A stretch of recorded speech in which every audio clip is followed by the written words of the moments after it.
حق کو فتح اور باطل کو شکست ہوگی، باطل ہار گیا ہے۔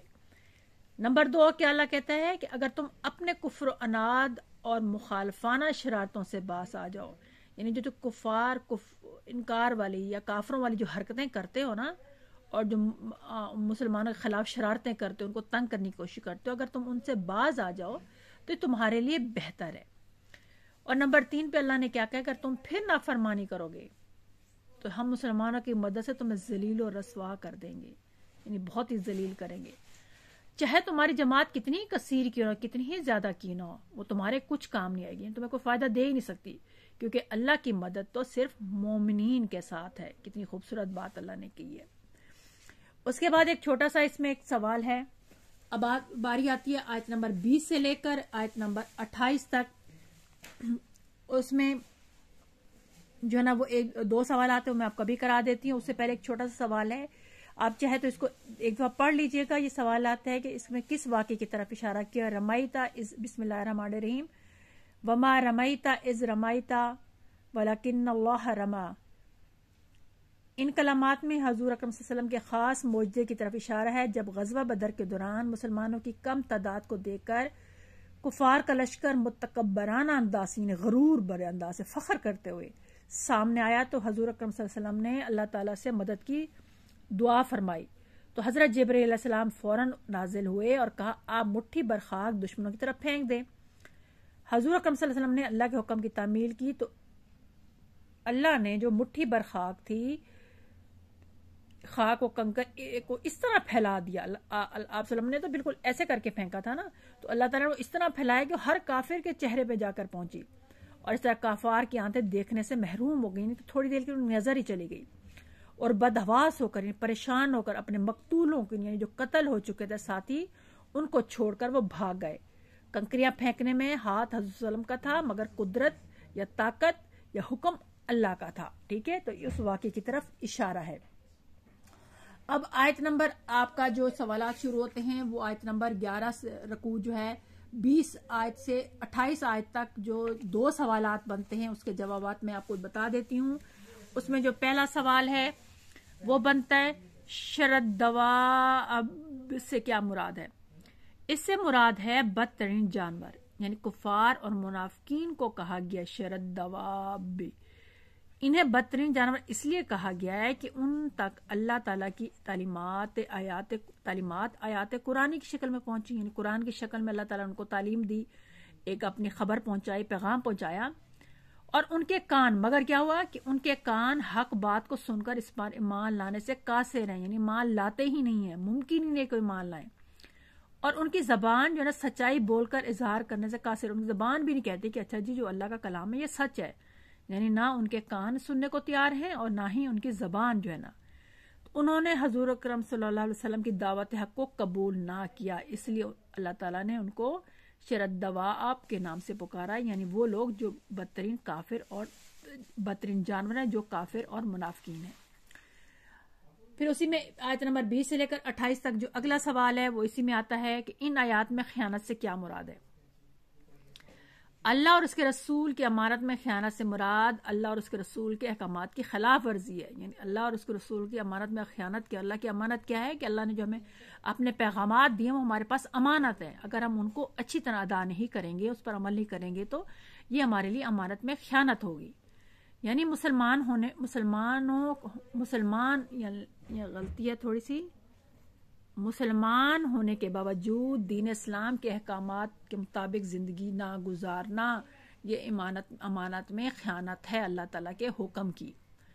نمبر 2 ایک اور ہمیں امانت ہوتی ہے، آپس کی امانت میں خیانت سے مراد یہ ہے کہ جس چیز کی جس حالت میں لی جائے،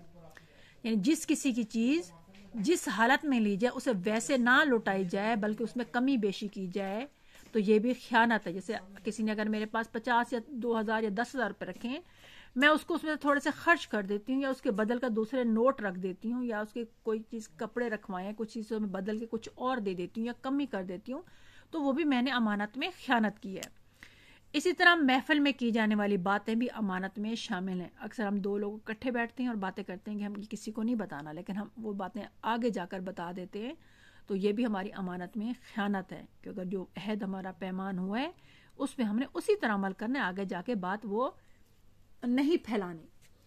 اس کے بعد اگلا رکوع جو ہے وہ آپ کا شروع الدرس الثانی، جس میں آپ کی آیات نمبر 29 سے 37، 29 سے لے کر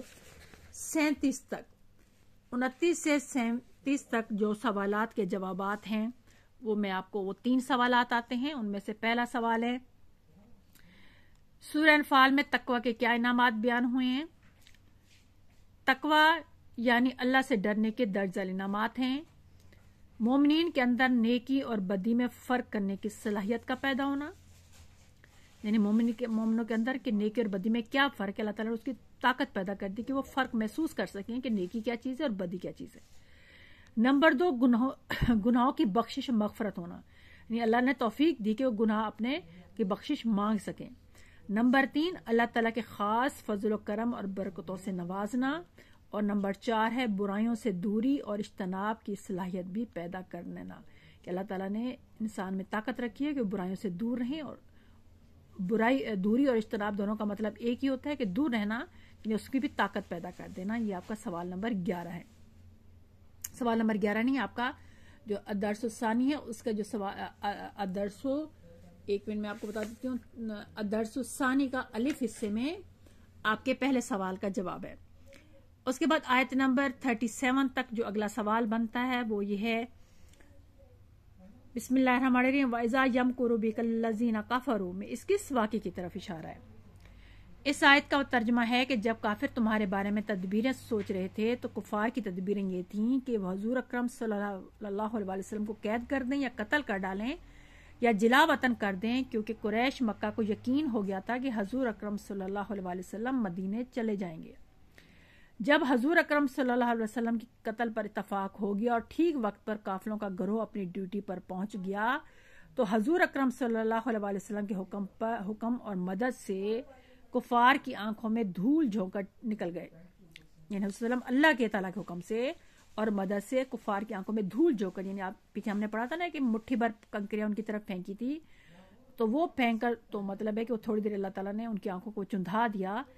اور کفار کی بنی بنائی جو تدبیر تھی وہ عین اسی وقت ہی ناکام ہو گئی۔ تو یہ اس واقعے کی طرف اشارہ ہے۔ آیت نمبر 37 تک جو لاسٹ کوشچن ہے وہ یہ ہے، کفار کے مطالبے کے باوجود اللہ تعالیٰ نے ان پر کیوں عذاب نازل نہ کیا؟ اب کفار کے مطالبے کے باوجود ان پر عذاب نازل نہ کرنے کے 2 اسباب تھے، 2 وجوہات تھیں، 2 ریزنز تھے۔ پہلی کیا تھی کہ حضور اکرم صلی اللہ علیہ وسلم کا ان میں موجود ہونا، کیونکہ اللہ تعالیٰ کا قانون ہے کہ جب تک کسی امت میں کوئی نبی موجود ہو انہیں عذاب میں مبتلا نہیں کرتا، اس نبی کے چلے جانے کے بعد اس امت پر عذاب ہوتا ہے۔ اس طرح دوسری چیز تھی کہ جو چیز عذاب اللہ تعالیٰ نے کیوں نازل نہ کیا وہ یہ تھی کہ اہل مکہ میں سے بعض لوگوں کا توبہ استغفار کرنا یا اپنے گناہوں کی معافی مانگنا۔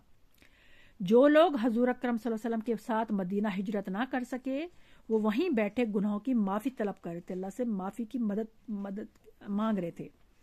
اور ان کی توبہ جو تھی کفار کو فوری عذاب سے بچا رہی تھی، یعنی اللہ تعالیٰ ان کی توبہ، مسلمانوں کی